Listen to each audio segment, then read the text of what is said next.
નમસ્કાર મિત્રો, હું છું એડવોકેટ જોશી ધર્મિષ્ઠા. હાલમાં વાત થઈ રહી છે કુંભના મેળાની. તો મેં આજે સવારે જોયું તો કુંભના મેળામાં 5 સાધુઓને ત્યાં પ્રવેશવાની મનાઈ કરવામાં આવેલ છે. મને પણ કુતૂહલ થયું અને મેં લાગતા વળગતાને ફોન કરેલા કે આ શું છે, ખરેખર કોઈ કાયદામાં જોગવાઈ છે કે આવી રીતે જે જાહેર એક મેળો છે, જાહેર જગ્યા છે જ્યાં રાજાથી માંડીને રંગ સુધી તમામ માણસો વિશ્વના આ કુંભના મેળામાં આવે છે અને પોતાનું ભાથું એમાં ભરે છે ને કુંભમાં ડૂબકી લગાવે છે. હવે જ્યારે આ વાત જનરલ છે, લોકોને તમામને કોઈ પણ, મેં અત્યાર સુધીમાં એવું સાંભળ્યું નથી કે કોઈ પણને કુંભના મેળામાં કે કોઈ પણ મેળામાં બેન્ડ કરવામાં આવે. હવે આપણે સામાન્ય સંજોગોમાં કોઈ રોડ ઉપર આપણે નીકળવાનું થતું હોય, જાણે કે આપણે જૂનાગઢમાં મેંદેડા રોડ બંધ હતો, તો મેંદેડા રોડ બંધ કરવા માટે નામદાર કલેક્ટર સાહેબે એક જાહેરાત આપેલી હતી કે જાહેરનામું પાઠવેલું હતું કે આ સમયથી આ સમય સુધી લોકોએ વાહન અહીંથી લઈને નીકળવું નહીં, આ રસ્તો બંધ છે. આ દાખલા તરીકે હતું, તો તે મુજબ એ એક સરકારી રોડ હતો. પણ કુંભનો મેળો છે એ તો જનરલ છે, તો એમાં કઈ રીતે આ સાધુઓને બેન્ડ કરી શકાય, જે મને બહુ કુતૂહલ છે. અને એમાં આજે વાત કરે છે કે તમારો એમાં મેં જોયું કે તમારું આમાં જૂનાગઢ ભવનાથ ક્ષેત્રમાં મંદિરોમાં તમારે એમાં એકબીજાને જે સામસામે માથાકૂટ અને વાતચીત ચાલી રહી હતી તે બાબતમાં એને બેન્ડ કરેલા છે. તો એમાં તો ઘણા બધા આવા બધા આપણા મંદિરોમાં થતું હોય છે, ઘણા બધા મંદિરોમાં સાધુ સંતોને આ થતું હોય છે. પણ કોઈ દિવસ આપણે એવું બન્યું કે જૂનાગઢ શિવરાતના મેળામાં કોઈને આપણે બેન્ડ કર્યા છે? તો આવા કયા સંજોગોને કારણે આ રીતે બનેલું છે એ ઘણું કુતૂહલ દેખાય છે.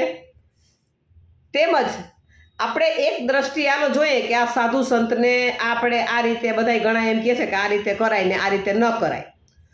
તો મારું કહેવું એમ છે કે આજે મમતા કુલકર્ણીને આપણે મહામંડલેશ્વર બનાવી, તો મમતા કુલકર્ણીને જે મહામંડલેશ્વર બનાવવામાં આવેલી છે તે પોતે તો ડ્રગિસ્ટમાં કેસમાં તે પોતે આરોપી હતી અને એમાંથી જામીન ઉપર છૂટેલ છે અને એની પાસે એ કેસ ચાલુ જ હતા. તો એને છૂટ આપેલી છે, એને આ બધાએ પૂજાપાઠ કર્યા અને એને મહામંડલેશ્વર બનાવવા માટે દૂધની ધારાવાળી કરીને મહામંડલેશ્વર બની ગયા, તો તેને છૂટ છે. ત્યારબાદ અહીંયા આવી ઓલી મોનાલિસા, તો એ મોનાલિસાને પણ ત્યાં લોકોએ ઘેરા, મીડિયાએ તેના ઇન્ટરવ્યૂ લીધા અને એ જાણે કોઈ મોડલ હોય એ રીતે એને પણ પ્રેરણા આપી. તેમજ એક બીજી કોઈ ઓલી મોડલ આવી છે હિરોઈન જેવી, તેને પણ પ્રમોટ કરીને ઉપર આપણા સાધુ સંતોએ તેને સ્ટેજ ઉપર પ્રમોટ કરી.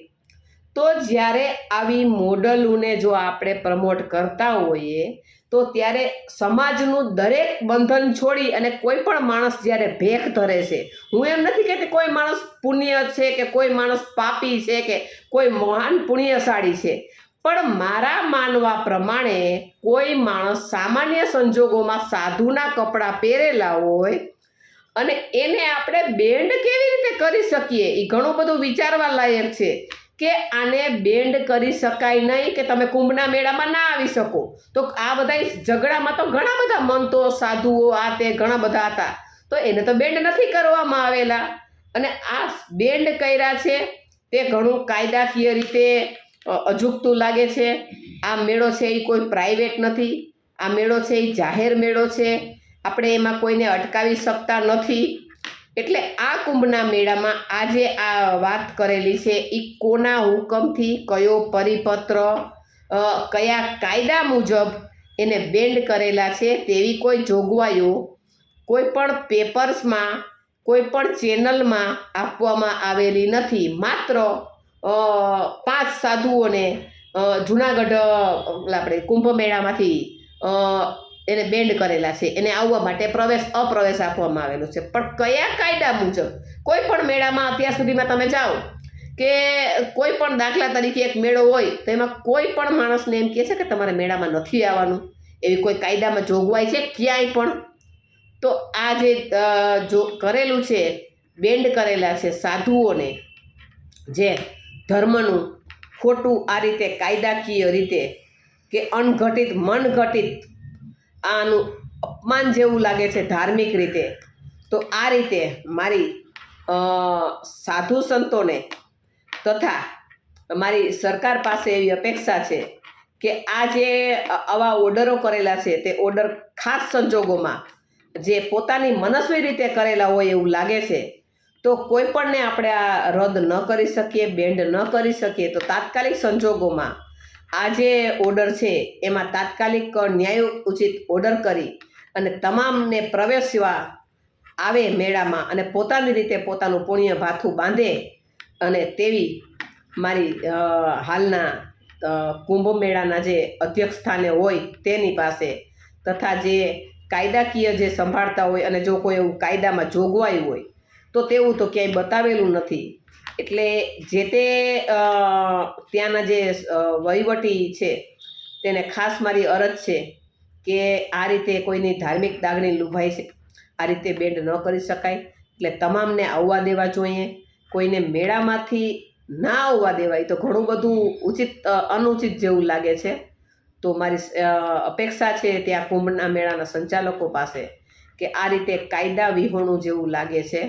મેળામાં કોઈને આપણે આવવા માટે રોકી શકતા નથી.